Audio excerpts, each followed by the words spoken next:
দিল্লিতে ভয়াবহ বিস্ফোরণের পর শহর কলকাতা জুড়েও নিরাপত্তার হাই অ্যালার্ট।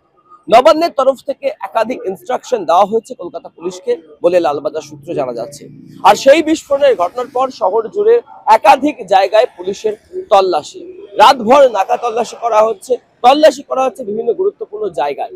এবং যে সমস্ত দর্শনীয় স্থান বা কলকাতার উল্লেখযোগ্য জায়গা রয়েছে প্রত্যেকটি জায়গাতে নিরাপত্তা বা সিকিউরিটি মুভমেন্ট বাড়ানো হয়েছে। বিস্ফোরণের ঘটনার পরেই যখন হাই অ্যালার্ট জারি হয়েছে কলকাতায়, তারপরে কলকাতার পুলিশ কমিশনার, বিভিন্ন ডিভিশনের যারা ডিসি রয়েছেন, থানার আধিকারিক রয়েছেন এবং লালবাজারের যারা শীর্ষস্থানীয় অফিসার্স রয়েছেন তাদের সাথে দফায় দফায় বৈঠক করেছেন। দিল্লিতে যে ইনসিডেন্ট হয়েছে সেটা নিয়ে আমাদের অ্যাজ এ পুলিশ টিম আমরা অনেক ইনস্ট্রাকশন দিয়েছি, কিন্তু ডিটেলসে ওইগুলো বলা যাবে না বিকজ সিকিউরিটি রিলেটেড ইস্যু আছে। বাট ডেফিনেটলি মানে যা যা করণীয় আছে পুলিশ নিশ্চয়ই ওটা করছে।